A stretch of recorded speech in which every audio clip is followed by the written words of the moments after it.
Greetings, ghouls and boils. I'm the Ghoul Master, a loving homage to horror anthology narrators of yesteryear. Wait, I'm an homage? Why didn't anybody tell me? You'll hear from my agent about this. But first, let's get to the heart of the matter. I'm here to tell you about the new horror anthology, Memoirs of the Morbid, on Kickstarter in time for Halloween.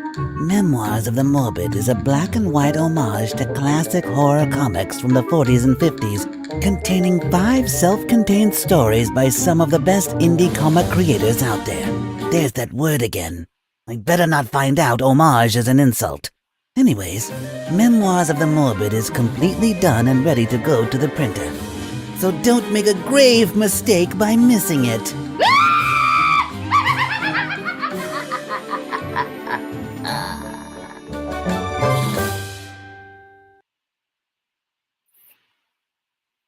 Hello, everybody. I am here today with Matta, and that, of course, was the trailer for my my Kickstarter. I'll put the link in the chat. But Matta also has a Kickstarter that she's working on. Or what did you say? It has like 2 hours left. Literally 2 hours left. Wow. Okay. So I'll bring up your drawing, and then we can talk about the Kickstarter. First, what are you working on here?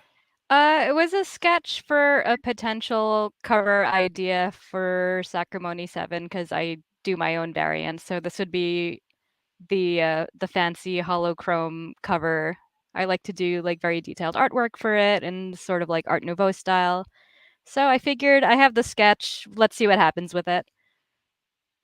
Cool. Okay, so you do all the variants. How many variants do you do? I usually do 3. I have a standard cover, then I do like a kind of spicy one, and then I do a super fancy holochrome one. Oh, cool. Okay, so is the spicy one, is that like, would you say PG-13? Yeah, I'd say PG-13. There's no like actual bits shown. It's just kind of like characters in these like funny, sexy costumes. Because it's kind of making fun of spicy covers in a way. Oh, It's okay. comical. So, do you care to explain like what your comic book is about? Oh, absolutely. For the It's people who haven't heard. oh, sorry. What'd you say? I was just saying I'm sure some of the people in the chat haven't heard of your comic book, which Yeah, they I'm should sure a check lot of it people out. haven't. Yeah, so it's an unconventional fantasy drama about a girl who died, but then she got better. And the catch is that she has no memory of her past, no idea why she has magical powers, or why she has demon wings that she has to hide from society. Oh, okay. So I have not read your comic book yet, but I'm actually. You said we have 2 hours left. Yeah, and I really, really, really want to hit the 200 backer mark. I'm at 190 last I checked, so it would be nice to get there. Did you want to put? Do you have the link to go into To the the Kickstarter, chat? I put it in the private chat. Was that where I was supposed to put it? Oh, okay. I'm bad at Yeah, this. that's fine. I'm sorry. Oh, I no didn't problem. see it there. Yeah, you're gonna learn the more you talk to me that I'm not very good at this. Well, you gotta start somewhere. Yeah. Also, Hopefully, like, being a creator and doing all of this and running a Kickstarter, it is very hard. I don't know how you do it. yeah, it can definitely be hard. I've been doing a lot of conventions lately, plus this show, plus other people's shows. Plus trying to promote the Kickstarter, which I'm sure you know all about. All too well. So I'm actually going to go on to Sacrimony, and you said you wanted 200 backers. Am I going to be the 200th? Let's find No. out. You're probably gonna be 191, right? I'll be 191. I'm okay with That's that. I okay. mean, if we even get to 193, that would beat Sacrimony 5 and absolutely make my day. Yeah. Cool. So I'm going. Let's see. Okay, do you have a catch-up tier, or do you Absolutely. do? Okay, I do if you want, like, a digital catch-up tier, I've got one for $16, and it's issues 1 through 5 plus the new issue.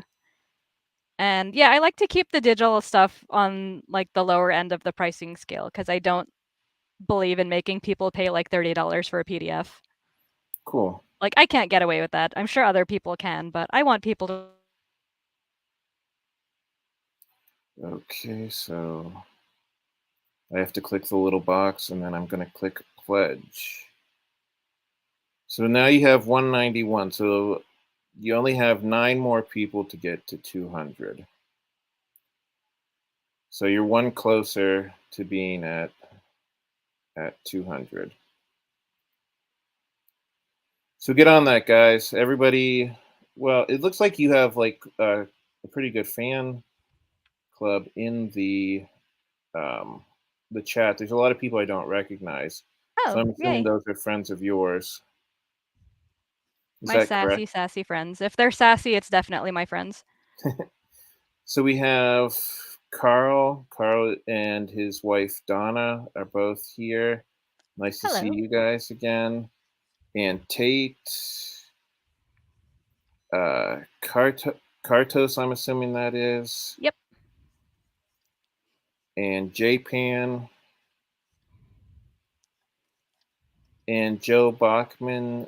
Uh, Joe Bachman runs a website called the Independent Creators Directory, which is actually a sponsor of the show. And you can tell that I'm not very good at this because I should probably say that at the beginning of every show. But Joe Bachman has been good enough to sponsor the show. And he runs a website called the Independent Creators Directory, which is pretty cool. If you want to send Joe a message on Facebook, I believe he's on, I don't know if he's on Twitter or any of the other social media, but you can contact him about getting on the Independent Creator Directory. So, so not just you, Matta, but if there are any other creators in the chat, you should get a hold of Joe and find out about getting on the Independent Creators Directory. Okay, so now that we've got that out of the way, uh, back to your Kickstarter. So she dies, she comes back to life, and she has these neat powers, right? Yep. Okay. And so you've done 6 issues. Is it kind of like episodic, or is it an ongoing story? It's an ongoing story. So it's Cool. basically like one event leads to another, and it's just a terrible domino effect. Okay. Well, cool. So is this like a 6-part story, or is it going to continue from here? It's gonna be a pretty long story. Like, I estimate it's probably gonna be somewhere around, like, 50 issues total because there's a lot of things that need to happen. There's a lot of time that passes, like, the main character, Kajad, will eventually, go through life, figure out where her place is, grow up, and, just go from there. So how long have you been doing this comic book? Oh, man. As an actual comic, or how long has it been rotting in my brain until I decided to make it an actual comic? Well, I would say, I guess you can answer both questions, but the first question I have is like, how long have you like actually been like putting pencil to paper, or probably more likely pixel to uh I don't know, Pixel pixel to to pixel thing, right, pixel recipient. right. So I've been doing Sacrimony as a webcomic since 2016, but it was an entirely different beast back then because I was like very new to making comics. I didn't really know what I was doing. I was using tools that I didn't know how to use, and it took me a long time to figure out like how to actually make a good comic. Okay. So the webcomic version, I'd say, was more of like a beta test type thing to get the feel for making comics. And then when I was like 300 pages in, I was like, okay, I have to restart this now that I know what I'm doing. like every sane person Oh. does. And yeah, in 2020, I started redoing all of the art and the writing for what would be the first issue, because I wasn't thinking in terms of issues when I was doing the webcomic, because, webcomics just, they go on and on forever, right? So yeah, I actually planned it out as issues, and yeah, 2020, that was my entire 2020 during the pandemic. Like, shout out to the stimulus money that kept me going then, that let me do that in the first place, which, it's an unfortunate circumstance, but I kind of benefited from it, which I feel guilty about. Uh, Well, you're a but much better person than I am because I don't because I did the exact same thing and I don't feel guilty about it. fair, fair. Yeah, I don't feel guilty about the money per se, but it was just more of the circumstances. Like, a lot of people died and stuff. It was very depressing. Yeah, right. Yeah, I understand where you're. What I mean, I think in some ways the pandemic. Again, I feel bad saying this. I think in some ways the pandemic was a good thing because it gave us all a chance to kind of like look at our lives and say, you know, kind of reflect and say like, is this what I want to be doing? Are there projects that I should be working on? Oh But yeah, I get you. Even in terms of people, like, figuring out that they're happier working from home, like, there was a lot of just recalibrating and thinking what really mattered. right. Uh, So I saw that. I just remembered. I also backed a comic book that you did called "The Misadventures of Buddy and Friend." yep. Now, do you want to do? Was that just a one-off, or do you want to do like continue that story as well? That's also an ongoing series, and that's going to be about 20 issues. It's also one of those things that I started as a webcomic and started off very poorly, and then I decided to redo some of the art and writing, because I guess that's just how I roll now. But yeah, I like, when I had it as a webcomic, I started it in 2013, and I think I got through the first 12 issues before I was like, all right, let me restart this. Okay. Yeah. So, have you? I mean, do you like doing the web comics? It was something that I looked into when I first started doing a comic book, but I don't know. I get what is your opinion of that? Oh man, there's a lot to unpack here, because I grew up on webcomics basically. Like, I was there when, the earliest webcomics were becoming popular, like RPG World and like Penny Arcade and all that other stuff. And I was like, that's so cool that people can do that and like make money. Like, they can do their own comic. They don't have to go through a publisher, because like, I always knew that I would never be the kind of person who would get into, a major publisher like Marvel or DC or whatever, because I just wasn't thinking in terms of what those publishers made. Like, I Yeah, wasn't going to go and like be like, I'm going to write and draw a superhero book. I was like, no, I have all of these weird ideas that I want to do, and hey, I can do them as a webcomic.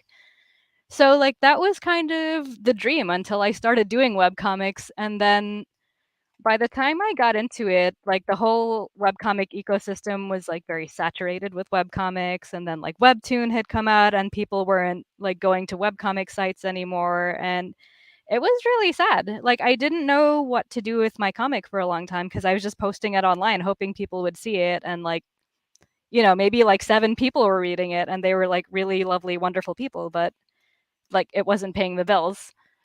right, So, you know, comments don't pay bills, sadly.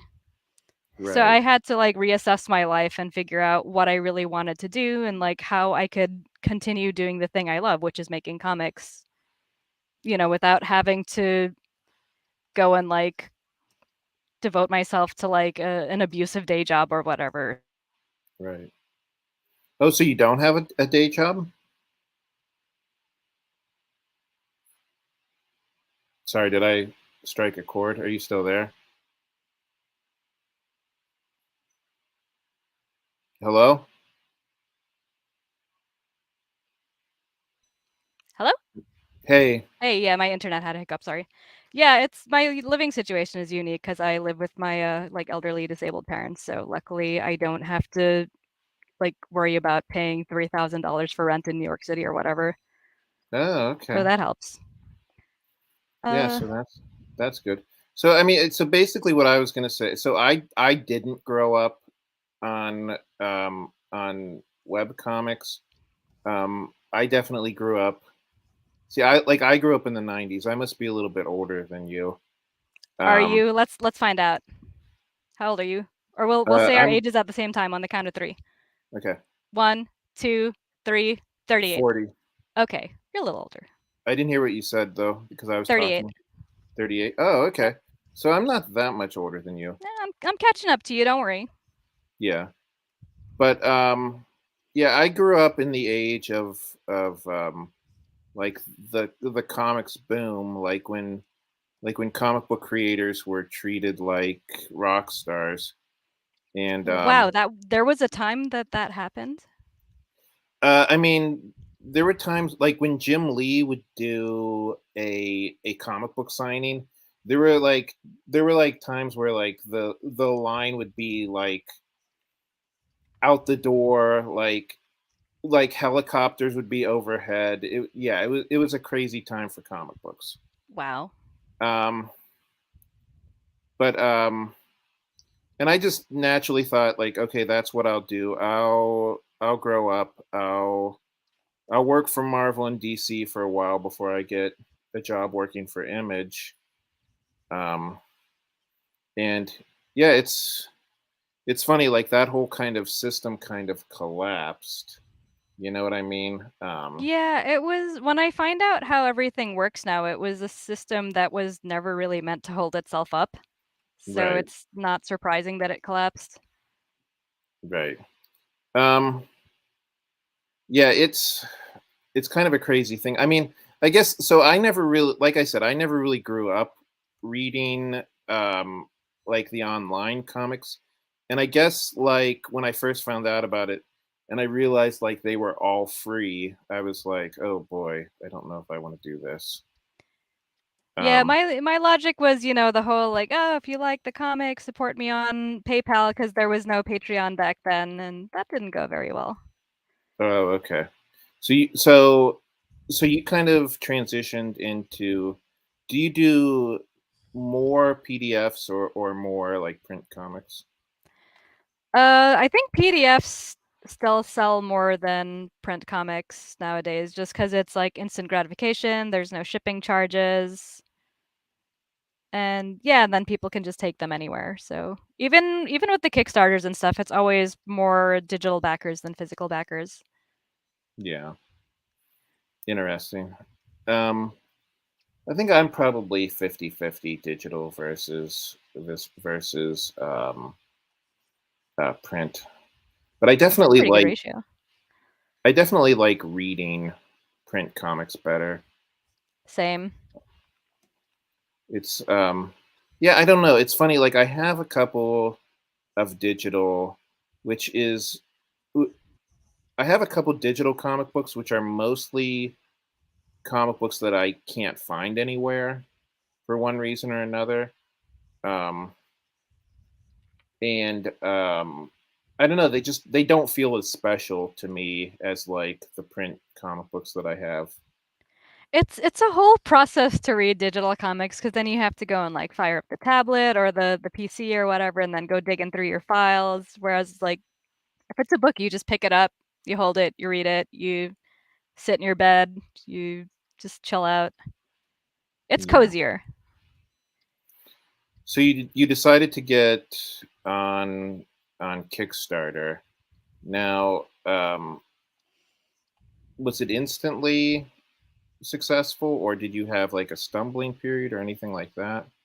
I stumbled a lot because when I tried to start Sacrimony in 2016 as a webcomic, in 2017 I tried to put out the first graphic novel version of like the first chapter, and I had like I think 27 backers after like 60 days because I just had no idea what I was doing. Oh wow. Yeah, it was just a really poorly run campaign. I definitely wasn't ready to do a Kickstarter because I wasn't able to build up the kind of audience that I needed to build up doing the webcomic because, only like 7 people were reading it and the rest were just like supportive friends who were like, "We believe in you." So I did a second Kickstarter for chapter 2 of Sacrimony in 2019, and I thought things would be so much better, but nope, I got like 33 backers that time, and I was just like hitting my head against the wall, like, what is going on? Oh wow. Okay. Yeah, So it was a sad, sad time. so how did you end up building like a following? Was it just focusing on the web cartoon, or were you did you, I mean, actively look for followers like on Instagram and Facebook and stuff? That surprisingly never worked for me. What actually did work for me was in 2019, I also did like 14 conventions that year, and I had the little clipboard with my like sign up for my mailing list thing, Okay. and I got a lot of signups that way, surprisingly. Like I didn't think anybody was gonna sign up for it, but apparently people they do sign up and they trust you not to spam them, which is amazing. I would never trust anybody, but that's just me. So yeah, like building up the mailing list while doing conventions helped a lot because when I redid all of the art and the writing and stuff for the new version of Sacrimony for issue 1, I got like 98 backers and I almost fainted. I Oh definitely didn't wow. expect that. And And so also, I think redoing the art helped a lot because my old art was like very janky. yeah, I mean that can be an issue too. Like when, everybody wants issue number one, and it can be hard because it's like, issue number one is usually the worst one, Yep. So Like your comic does not look good until like after the first 50 pages in, right. at least.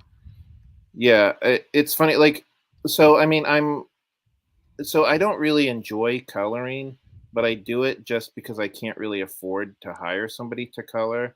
You also And do the inks, right? I think I saw your yeah, name as an inker credit on Beowulf, and I was like, "Yep, this guy, he knows the struggle."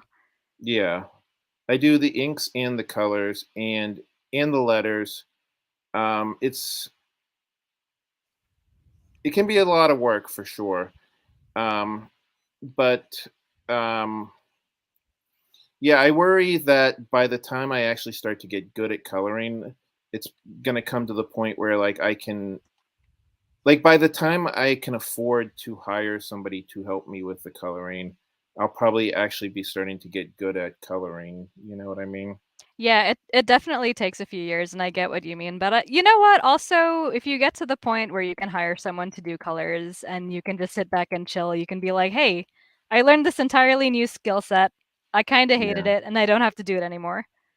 Yeah, it's funny because like I definitely do feel like when I look back on the first issue of Beowulf, I look at it and I do realize like, oh, I was really learning how to do Photoshop colors as I was going. And like when I look in at the colors in like issue 2 and 3, like they're a little bit better, and then by like issue like 5, I'm like, "Oh, I'm actually starting to get kind of good at this," which unfortunately I don't know that I enjoy it enough to ever like make it a career or anything like that. Oof. Yeah, I hear you. Also, like, I also hate coloring, so I get it. It takes the longest. Like I can do pencils fine, I can do inks fine, but then getting to the coloring stage and then having to figure things out and like set up all the palettes per scene, it's a lot of effort and a lot of juggling a lot of things around. It's a lot of layers, especially if there's like textures and special effects. Yeah. It is definitely my least favorite part of making a comic. Yeah, put like everything in the drawing has to have like a highlight and a shadow, Yep. and yeah, that can get a little bit tedious, right? Yeah, especially for Sacrimony, I do 2 levels of shadows, so I'll do, like, a kind of medium soft shadow and I'll do, like, a harder dark shadow, so it's just oh, Ooh, it's more fancy. layers in there. Very fancy. Oh, thank you. Um yeah, so just before we get too late into the show, I did want to mention that I also have a Kickstarter out now. It is called Memoirs of the Morbid, and I will put the link to that as well. Um, and it is also funded. I don't know if you saw the drama yesterday. Oh, we just hit the 100th backer. Oh, yay, congrats. I wonder if it was The gonna be drama with more. the trolls, was it? Yeah, so you and I talked a little bit on Facebook. It's I don't know if it's just this book or if it's this time of year or what's going on, but I've had more people pledge and then back out with this Kickstarter, and I have no idea why that is. I don't know And if you have any it's always theory. the high tier backers, right? Yeah, generally speaking, yeah. Yeah, I've had that too. I like as soon as I got funded, I did the whole like, "Yay, we're funded" announcement, and then I had someone immediately drop like a $65 pledge, and I'm just like, "Okay, well, now we're barely funded. Yay." Like luckily it didn't set me below funding, but it was enough of a dent to hurt. Like I am very petty. I get hurt easily. I'm not going to lie or pretend that I'm a better person or anything. Like this does wound me. And yeah, this morning I had woken up to like $130 worth of cancellations and I was just like, this sucks. Yeah, I mean, I don't know that I would take it personally. I don't know. I mean, every Kickstarter creator I know faces this. So, yeah, I don't think it's anything personal against you, but I mean, No, I do understand that it instinct. still hurts me because I'm just like, oh, the total like dropped so much. Like with this morning's cancellation, I was over the 5,000 mark and then it set me back down to like 4,800. So just like physically seeing how much lower the number was dealt like so much psychic damage to me.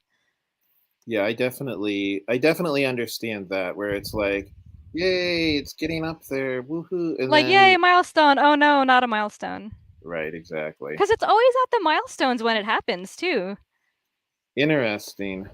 Yeah, so I mean, is that your theory that it is just people kind of trolling?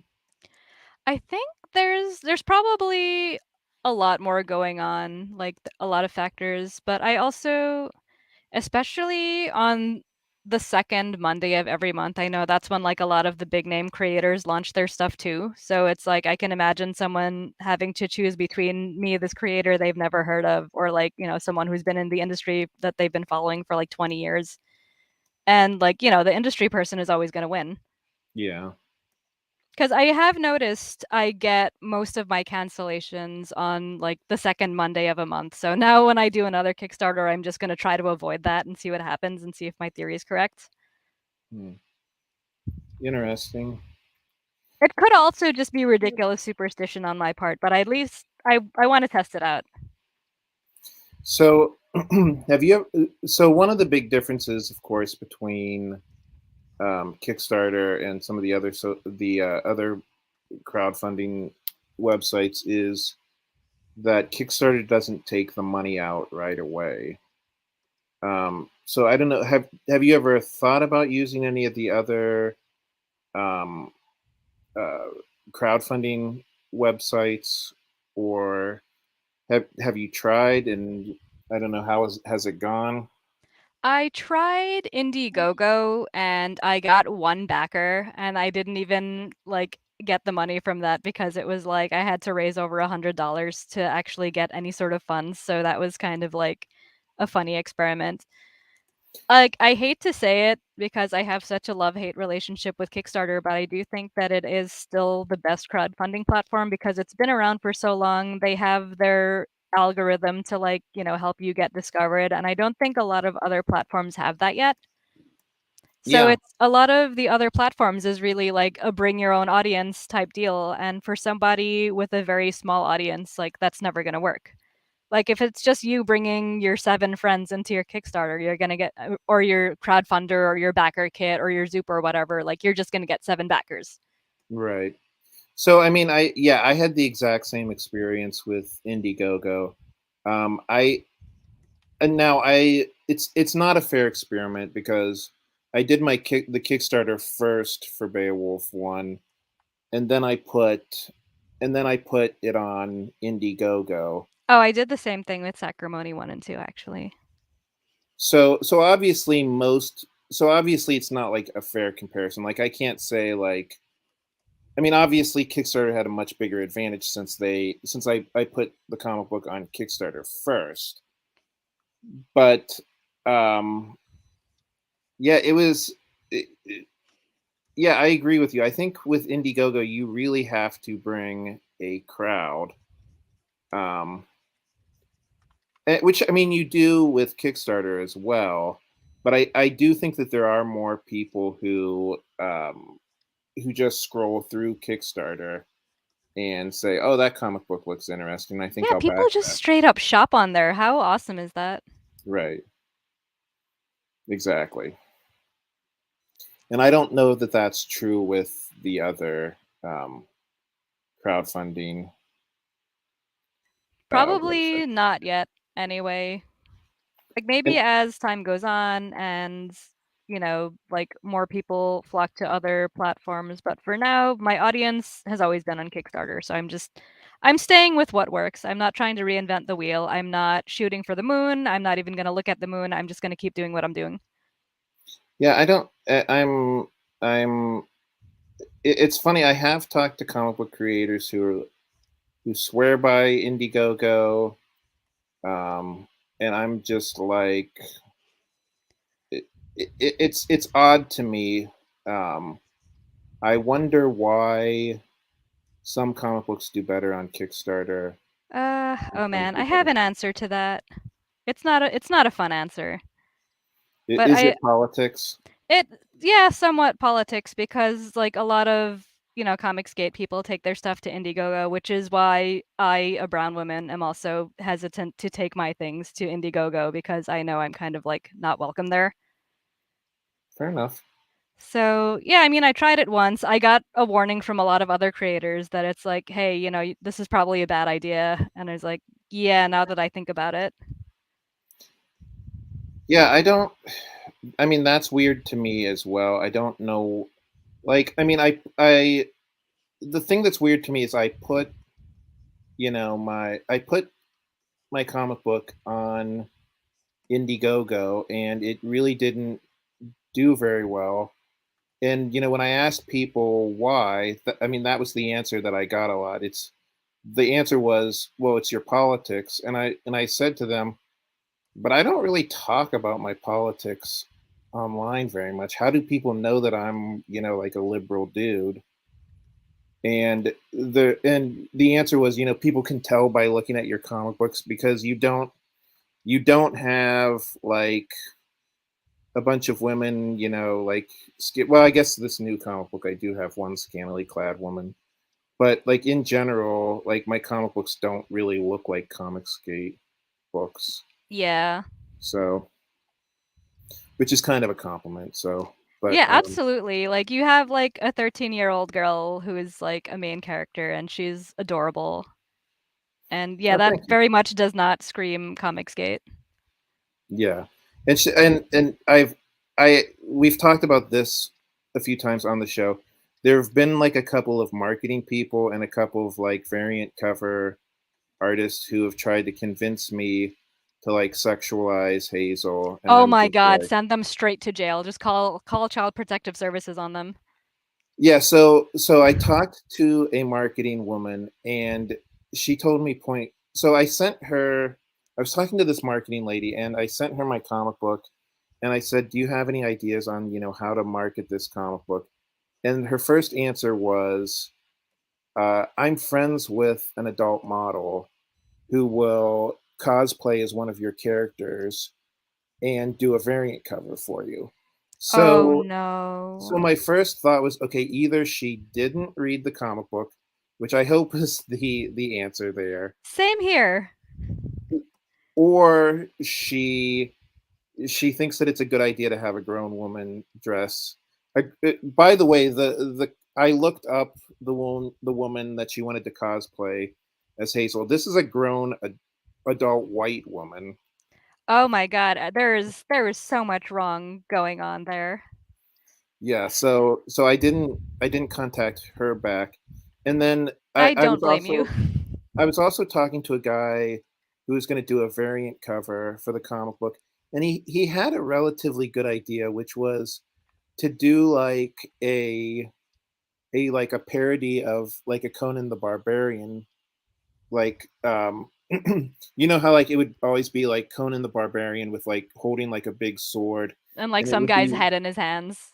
right, and then it would usually be like a scantily clad woman, like down by his knees, like kind of Right, like like grabbing onto his leg. At least one of them. right. So the guy's idea was to do this with Beowulf and Hazel, and I explained to him, you do understand that this is supposed to be a 13-year-old girl, right? And and he was like, "Oh yeah, sure." And I was like, Wait, what does that "oh yeah, sure" mean? "Right." So Oh no. I didn't really find out because I kind of just stopped talking to that Yeah, guy straight to too. jail. Straight Yeah. to jail. Um, but yeah, I mean, it, I don't necessarily have a problem with with doing sexy comic books. I mean, if the story kind of asks for it, but yeah, I Yeah, mean, if it fits, like, absolutely go nuts, but if it's more of, like, if a character is a minor, that yeah, would be a sign to not do that. yeah. I mean, I don't really like the comic books where it feels like I call them like the jiggly comic books where it's like, Oh, booby oh, the whole comics? point of this comic book is just seeing half naked ladies. Right. That's not. I'm not a big fan of those. I don't know. I remember even like when I was like a 13-year-old boy. I remember like when my friends would show me like, oh man, look at how hot like Mary Jane is in this comic book, and I'd be like, dude, that's a drawing of a woman. Like, Yeah, like, get help, guys. yeah, Yeah, there's no actual connection of like, "Oh my god, this character is, like, so hot," or whatever. It's just like, yeah, it's just a drawing. yeah. Now I do have some friends on Facebook and Instagram. It predominantly Italian artists who do like erotic comic books, and some of those can be interesting to read. To me, there's to me there's a lot more thought put into those comic books Yeah, as than long just as it makes sense. yeah, It's all about context, and I think that's what a lot of people miss out on, where they're just like, "Oh, I'm just gonna have, like, this shower scene here and this bath right, scene there and whatever," and it's like, this is not relevant to the story at all, like, I know why you put that there. yeah. I mean, don't get me wrong. I'm way too puritanical. Like my parents were way too religious. I'm I'm I'm way too uptight to ever do a comic book like that. But I think that they're at least interesting. Yeah, as long as it makes sense and there's context and the story is interesting, just, like, go crazy. That's my motto.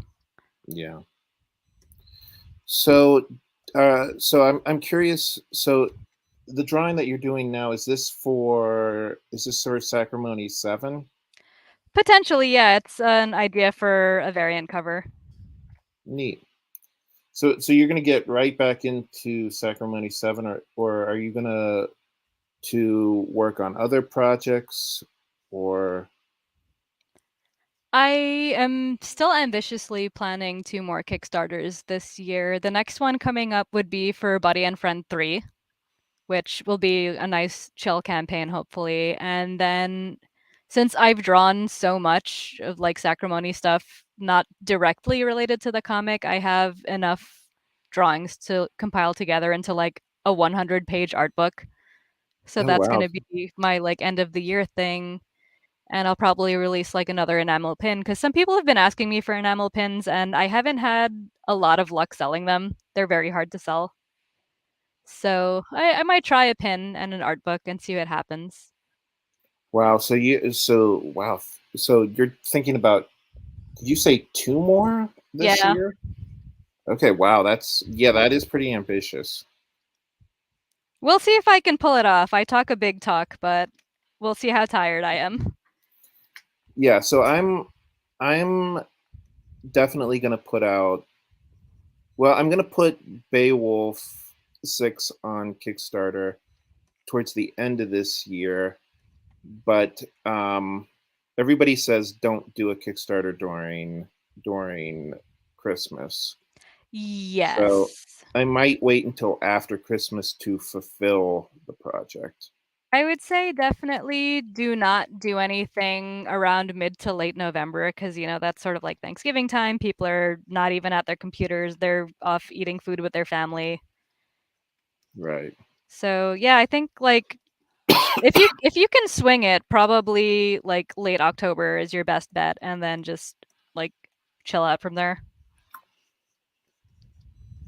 Yeah, I mean, I would like to get Beowulf out this year because um, I don't want to have to wait until next year because I worry. I'm always worried, like if I wait a long time to do a Kickstarter, people are going to forget about it. I Yes, don't. absolutely. I I don't know have if that that's fear as my well. own insecurity or if that's true or what. But It's the way things go. I think like people on the internet have a pretty short attention span, so they just kind of tend to forget things exist because they're being bombarded with so many things. Actually, yeah. yeah, I waited quite a long time between Sacrimony 5 and 6 because 5 came out last year in like late October. And then, it's only now that I'm releasing 6, and I feel like a lot of my previous backers did forget about me, and I actually went out of my way to sort of personally message them and be like, "Hey guys, I'm still here. Sacrimony 6 is live, and if you want to see what happens, like please back it. There's a few days left." And it actually worked. You know It what? was We're both in the comics Yeah, launch you saw my post, Facebook right? group. Yeah, and I saw that post. Um, yeah, maybe I'll do something similar. I went onto the Kickstarter for Memoirs of the Morbid and for the first volume, and I sent a message saying, "Hey, you guys should all check out the second volume." And I don't know if if we necessarily got any backers because of that. Did you do like a mass message type thing, or did you like go through? I feel like it was more. Oh my god, what's the word? My brain is running out of power. Personalized.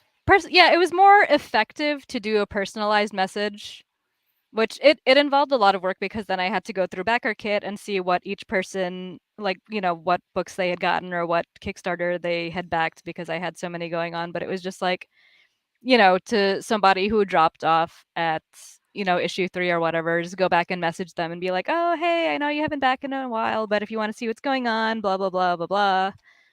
And it worked. I mean, I had managed to conjure up like 14 backers in one day from doing that. Oh, okay. Yeah, it was actually really effective. It was a lot more effective than I thought it would be because I was like, nobody reads Kickstarter messages, but I realized they ignore the generic ones that are like, "Hey friend, sorry if I'm sending you a duplicate message, but blah blah blah." Like I think they just immediately just close it, delete it. Yeah. So maybe I'll sit down and do that tomorrow. I recommend it. I think it will pay off. Cool.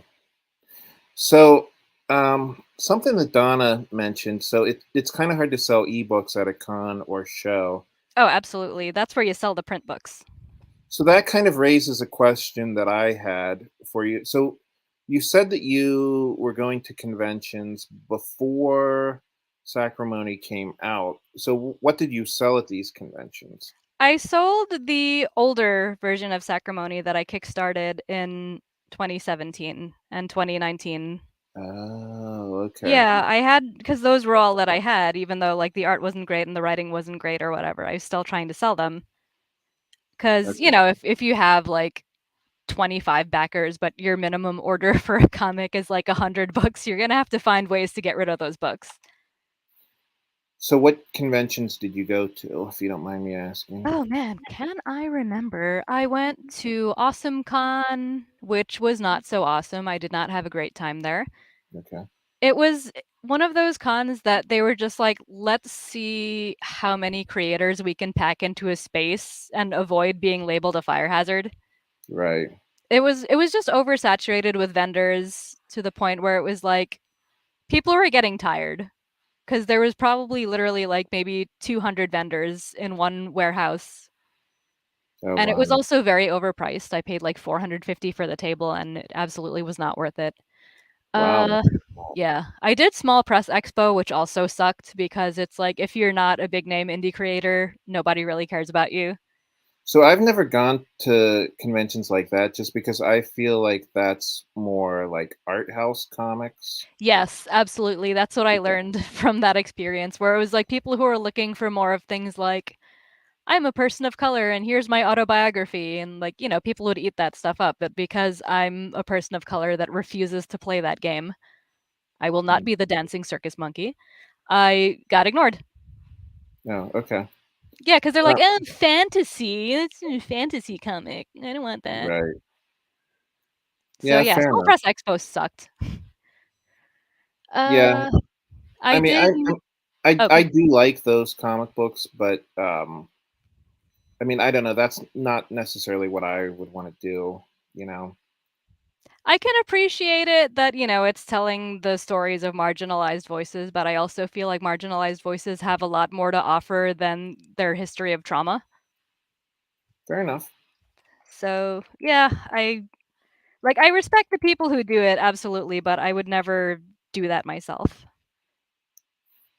Cool. So what else did I do? I did New York Comic Con's Anime Fest, which was a little weird because New York Comic Con was held in the Javits Center, and Anime Fest was held at a pier that was 20 something blocks away, and they were on the same day. So now, how did you do with that? Because I mean, I don't consider your comic books to be anime or a manga, I guess they would be called, or even manga inspired.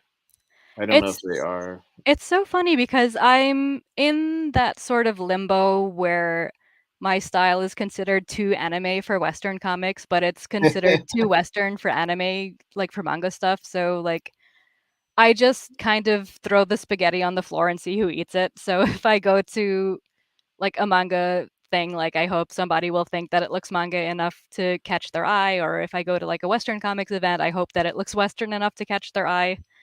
It's a rough spot to be in because I definitely have a lot of anime and manga influences because I also grew up on anime and manga, but like it's not as apparent as it used to be. So it's just I don't fit in. It's very hard. Yeah, so that's interesting. So you're only a few years younger than me, and I know like I'm just a little bit too old for the big manga and anime explosion. I Um, think it probably has to do with, like, your upbringing and your location. Because like, I live in the Bronx. There were no comic shops near me. I couldn't just go out and be like, "Oh, hey, let me see what, like, Marvel or DC is up to," so I had to find other ways to entertain myself. oh, So, interesting. yeah, so I gravitated towards, stuff that was on Channel 11 at the time, which was, like, Sailor Moon and Dragon Ball Z, and I played lots of video games because I had, like, a video game rental store right around the corner. And that's kinda where I got my influences from. So I got my influences from video games and cartoons and then kind of, like, stumbled haphazardly into comics. That's interesting. Yeah. Yeah. I don't. It. I have very conflicted feelings about anime. I mean, obviously, I like the big animes, the same ones everybody likes. I mean, I like Miyazaki and Akira and stuff like that. Oh, those are classics, yeah. Um, I I, fell off I, the anime wagon a long time ago, if you're wondering, like, there's just too much to keep up with, so yeah, yeah. I mean, I don't know. I feel like, yeah, I don't know. I have trouble getting into it. I'll be honest with you, and I don't know if that's just because my age, like it's not something that I grew up with. I think it's Um, also because it might just be whatever you're into versus whatever you're not into. Like, for me, there's a lot of anime out there about high school students, and I do not care about high school students, so I will never watch those. right. It's like high school student with superpowers and like, "Oh, you lost me." But I have watched like stuff like One Punch Man is really enjoyable because it is a whole new take on the superhero genre and it's really funny and just well done. I need to I've sit down and watch that. I've been rewatching JoJo's Bizarre Adventure also because like the art style is really interesting and it's such a weird show that I love it so much. Yeah, it's also one of those things where it's very intimidating to get into just because there's so much of it, like you said. Yep. Yeah. So I did notice while you were mentioning all the names of these conventions that you've been to, you you definitely said like them in the past tense. Does that mean that you're not really into going to conventions anymore? It would it would take a lot to convince me to go to a convention because there's no nice way to put it, but people have been like dicks to me at a convention at like many conventions where it's just like, "Oh, do you even know the game of the thing that you drew?" Like, the whole stupid questioning my credibility as a gamer and as like an anime fan or whatever, or as like a comics fan. It's like suddenly it becomes a game of 20 questions instead of them just being like, "Oh, cool, you have that thing."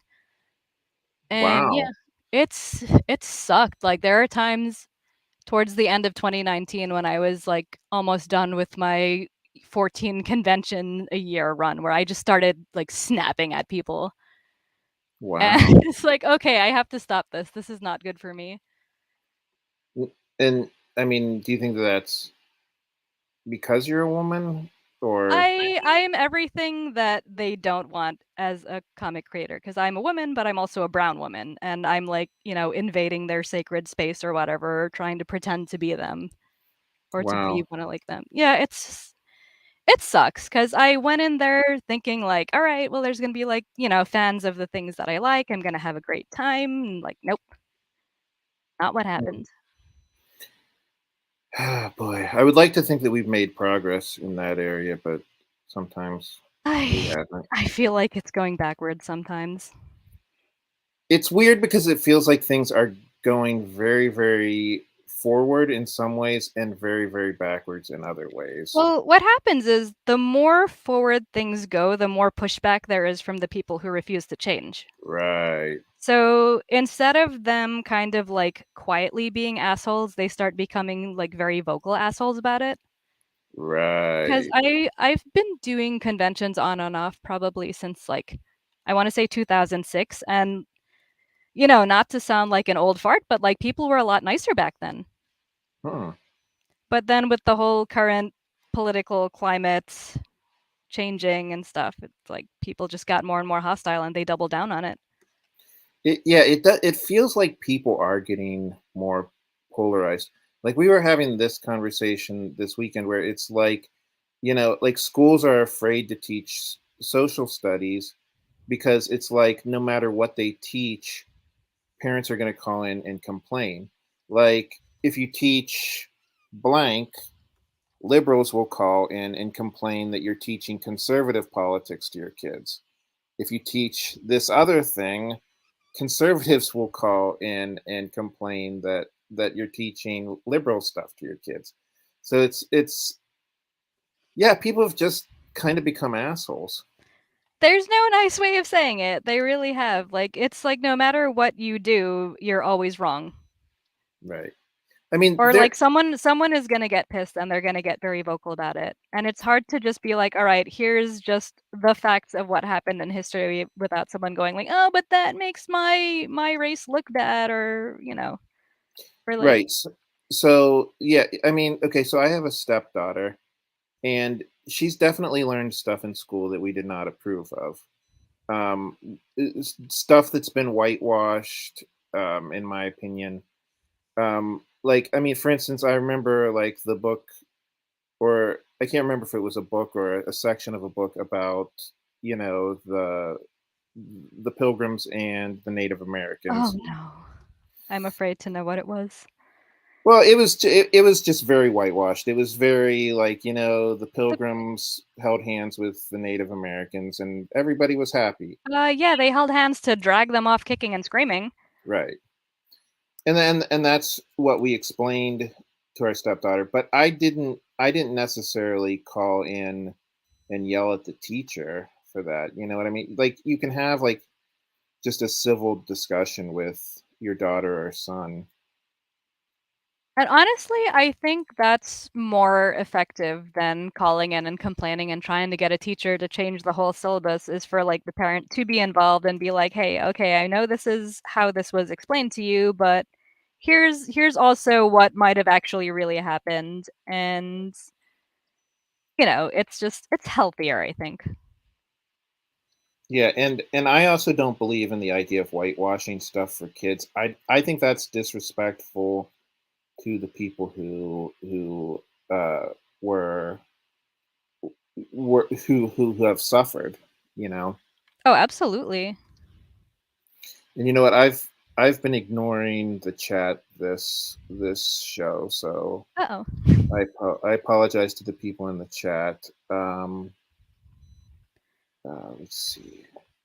This is always the worst because I'm reading these old comments, and not that I'm saying that your comments are the worst. I'm saying like now I can't remember The what context. I can't remember the context of what you're you're talking about. Yeah, you know, I hate to say I have talked to other women who say like, you know, uh they don't necessarily feel safe Or or valued. I just whatever. didn't Right? feel valued there. Yeah. Um yeah, it's a war and they don't care about the truth. Yes, Ralph is absolutely right. Yeah, I mean, I feel like I got a very, very whitewashed version of history. Um, Oh, yeah, we are okay, Grant. We're having our own little discussion. Haha. Um, yeah, I feel like I got a very whitewashed version of history. There's a book there called there's a book out called "Lies My Teacher Told Me," which is a very interesting book to read. It's about how by nature the American educational system has a very conservative leaning, um, and I think that that's starting to get better. But like you said, I feel like there's always pushback on yeah, like on that. when teachers started teaching like critical race theory, then, white parents got upset and it's like, "Hey, you're putting white people in a negative light. You can't do that. You're gonna make everyone hate white people." And it's like, "No, it's just, we're trying to get the facts straight here." Yeah, uh, we went to a stand-up comedy act recently, and the comedian was talking. He was talking about how in Florida they rewrote um, they rewrote the passage about Rosa Parks to like eliminate words like heroic and like and just make it sound like very very matter of fact. And it's like who in their right minds would not consider what Rosa Parks did heroic? Like it's crazy that we're at a point in our society where Rosa Parks is controversial now. You know what I mean? Thanks, I hate it. Oh god. What are we doing as a society when we Collapsing. can't all agree that Rosa Parks was a hero? Yeah, society is just imploding at this point. Oh boy. I mean, at least they weren't like, "Oh, that pesky nuisance Rosa Parks taking up space on the bus." Like, I Yeah, think I I would know. just start Yes. flipping tables. Right. Um yeah, it's a weird crazy world. So what are you so if you're not going to conventions, what are you doing to promote your Kickstarters? More Kickstarters. I think that's why I do so many Kickstarters, is because it's been the most effective way of promotion. Okay. So, I mean, there's the whole act of doing the Kickstarter, there's all the promo work involved. Like, I have taken to hiring help now because I've always said that Sacrimony was like a great comic with like a shitty marketing department because I was the only person trying to market it. Oh, okay. But yeah, I mean, it's like every campaign I get at least like, 40 to 50 new backers who are willing to give the series a try. I get like a lot of new mailing list signups so people stay in touch, and like that's how I've been able to grow my audience from like, 98 backers to like hopefully 200 by the time the night's over. You know what? I closed the window. I don't know why I did that. I should have go back and let's check and see. Sorry, I don't know why I'm so bad at this. Multitasking is hard. Yeah. I don't know. While we wait for that to load. Oh, here we go. 117 minutes to go. By the time I said that, it's probably 116. Oh, you're up to 194. Oh my goodness. 200 is definitely doable. We broke the record. I'm And so happy. yeah, and I did want to mention, I don't know if I mentioned this earlier, but Memoirs of the Morbid, while we were talking, did hit 100 backers. I think I mentioned that Oh, already. yay! Yeah, you did. Congratulations on that. Yeah. Um, Milestones all around. Loving it. Thanks. Yeah, I can't decide if tomorrow I'm going to announce like stretch goals. I might as well. How long do you usually wait into a campaign before you do the stretch goals or before you break them out? So I wait until we're backed 100%. I don't know if that's the right way to do it. Yeah, absolutely. I mean, I don't think there's a right or wrong way to do it, but that's definitely a very safe way to do it in the sense that it stops yourself from promising more than can actually be delivered. Right. Yeah. So yeah. So that's awesome. Both of our Kickstarters are Hitting some funded. milestones. I mean, we Yeah. would have. I mean, I think both of us would have to get a lot of people. Well, I'm not going to jinx us. Never No, mind. please don't. Never mind. You said But nothing. I heard nothing. yeah. Nothing happened. Are you going to go out and celebrate at all tonight I'm or gonna tomorrow? celebrate tonight by sleeping, but I'll probably pick myself up some nice cupcakes. What I Oh, usually cool. do. I keep it simple. Cool. Yeah. So, my wife and I went out for drinks after work today to celebrate the fact that we were funded, and uh,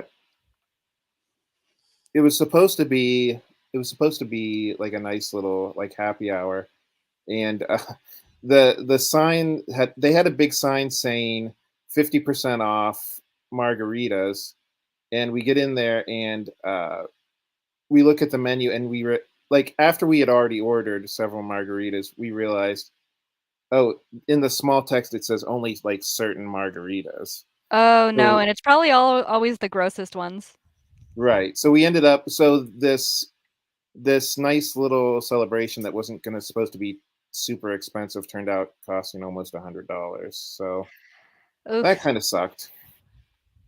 Yeah, but I mean, you had good margaritas at least. You didn't have to get the crappy ones. Yes, they were actually very, very good. Good. I'm glad. At least it felt more like it was worth it. Right. So speaking of which, other than doing comic books, what hobbies or interests do you have? I play video games when I get free time. I also crochet, which Oh, is cool. strangely relaxing. That is Uh, relaxing. yeah, it's just like watch some TV, crochet, turn off the brain, and just chill out. And Or what video? Oh, sorry. I also just like taking long walks. It's another good thing where you just turn off the brain and just like walk a couple of miles and come back and feel like you accomplished something. Yeah, that's exercise too. Yep, So you said you live in Brooklyn, the Bronx. the Bronx. Okay. So are there nice trails or around there at all, or are you mostly, I don't know. I'm fortunate enough to live near like a nice big park that's not like cursed. So I usually walk there and I see a lot of people like walking their dogs and stuff. So it's like, oh hey, I get to look at people's dogs too. So it's a win. That's cool. You're mostly a dog person? I have two cats, but I Oh, I will still look at people's dogs. Cool. Yeah, I consider myself mostly a cat person, but I like visiting people's dogs. I wouldn't Yes. wanna have a dog. I like other people's dogs. That's, like, specifically. I don't think I could handle having, like, my own dog. They're usually very high energy, and I am not. So, cats are perfect. They sleep 20 hours a day, they're affectionate, they're perfect. Exactly. They're affectionate, but not too affectionate. Yeah, not demanding. It's the right amount. Except for some reason, I have this either curse or uh, I don't know if it's a curse or if I'm lucky to always adopt very needy cats, Aw. which in some ways is nice. In some ways, it's tough when I'm like trying to get work done. Yeah, the first cat I adopted is, like, a big, beautiful orange cat named Muffin, and when I'm drawing, he'll literally just, like, put himself on my lap, and I'll have to figure out a way to draw while he's on my lap. Yeah, we had a cat named Eva who was very sweet. She and it was very nice because like whenever I was working on something, she would like come and sit next to me. She wouldn't sit on top of me. But most of my other cats, they're like, "No, you're not allowed to work. You must give me attention." Work time? No, it's cat time. It's always cat time. Exactly. All right, so Matt, I usually try to keep these around an hour or a little over. Oh, we have hit the hour mark. Did you have anything else you wanted to mention? No, I literally, at the moment, have nothing going on in my life aside from sacrimony. Cool. So we need 5 more backers. I mean, Oh, don't get me 5 more? wrong. Oh Don't my get me goodness, we're wrong. at We would, 195. yeah, Oh, we we would, might do it. This is very exciting. yeah, we got 195. So, I mean, don't get me wrong. I'm sure we'd be thrilled if you got 6 more backers, but we definitely need 5 more backers. Yes. I will take whatever I can get now because at least I beat my previous campaign, and I always keep striving to beat the last one, otherwise then I get very sad and I'm like, "Oh, nobody wants my comic, they probably hate it." I hate the my brain. Yeah, I no, I do the same thing where it's like every single person who who bought issue 1 but didn't buy issue number 2 hates me, even though I do that to other people's comic books. Like, I mean, I usually go and buy a stack of issue number 1s when I go to the comic book store, you know what I mean? Yeah, because issue 1s are always the best sellers. Right. But I don't but like I mean, it doesn't usually mean that I hated like if I don't buy issue 2, that doesn't mean I hated it. It just means that it wasn't my cup of tea. But in my head, if somebody buys issue number 1 of Beowulf but doesn't buy issue number 2, it's because they hate me. Yep. I do the same thing, or I've been trying to be better about supporting the comics that, like, I really genuinely like, because I'm the kind of person that I wait for trade paperbacks and I buy the physical book, Yeah. but then, that's maybe waiting, like, 2 or 3 years for every trade paperback, and I wanna support people now, so I go with buying, like, the digital single issues, so at least, like, I'm still supporting them, they know that I still love them, and you know, get to make their thing happen, and I get to keep up with the story without having to wait for, like, 2 years. Right.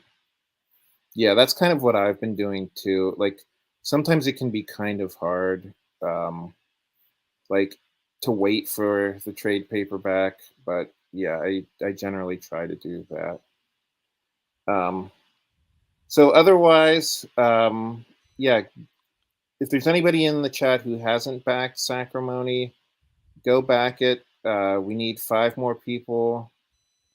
We want more than five We people, but we definitely definitely do, want but five. we will be more than happy with 5. I mean, you're Right. getting a great comic with lovely art, as you can see on the screen here. You're getting, like, this kind of quality art, and it's not just on the cover, it's on the interiors too, I promise, because 'cause I've Right. definitely been catfished by some really nice covers and dodgy interiors. It's Right. a fantasy drama that's very unconventional. So if you like things with lots of world building and like characters with backstories that go very, very deep, and if you're into like mythology of any kind, like Greek, Roman, Egyptian, whatever, where there's like gods interacting with mortals and ruining their lives, like Sacrimony is totally up your alley. Yeah, Yeah, they've kind of compared it to Saga, where it's like a story more about like people and how they're getting by in the world versus like who can punch a bad guy the hardest. right, exactly. I couldn't have said it better myself. Um, and also, for those of you who haven't checked out Memoirs of the Morbid, we just hit 100 backers. So I think, well, 100 backers and about 2,600. So I guess our goal is going to be 3,000. So if we can do that in 3 days, I don't know, I maybe, believe maybe in you. not. Thank you. You can do I'm it. going to try your strategy of messaging former backers. Yes, Personally. make sure it's personalized, it has their name on it, and they will definitely come around more than likely as opposed to just, the usual dear backer. Oh, thank you, Joe. Yeah, Joe's a really nice guy. He's very supportive of indie comic books and just he likes creative people in general and supporting them. Aw, that's very sweet. So, other than, did you want to shout out your social media? Oh, yeah, sure. I'm Matta Sorcier on Twitter and Instagram. So that's MattaSorcier, all one word, at Twitter and Instagram. Yeah, that's about all I use because using another platform is just too much effort at the moment. Like Cool. I've I'm heard glad. about Blue Sky and stuff, but I don't know. So yeah, I haven't Blue Sky. I think you need an An invitation invite, to do. yeah. I'm not one of the Um, cool kids. I do.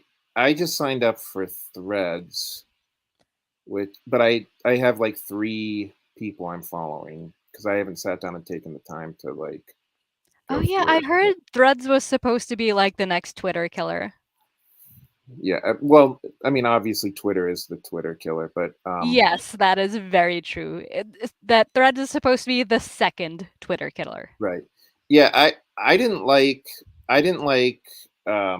Twitter even before Muskie took it over, and It was just a lot of noise. the fact that the least charismatic human being alive bought Twitter makes me hate it even more. Valid. So yeah, Ding Dong the Witch is dead as far as Twitter is concerned. Um, Agreed. but otherwise, if you guys want to check me out, I'm GW Lankard, spelled just like in my profile. On all of the social medias, Facebook, Instagram, Twitter, and you just heard me say I don't really use Twitter, so I mean you can follow me there, but you're not really going to see anything. And I think if that's all, good night, everybody. Good night. It was nice being on. Yeah, thanks for being on, Thanks for having me. And also thank you, wonderful people in the chat, for sticking around. and especially the people who backed your project. Oh my god, yes, seriously, thank you so much. You guys made my entire night. I don't know if that was a coincidence or if it was somebody in the chat, but either way, thank you guys. ¿Por qué no los dos? Could be a bit of both.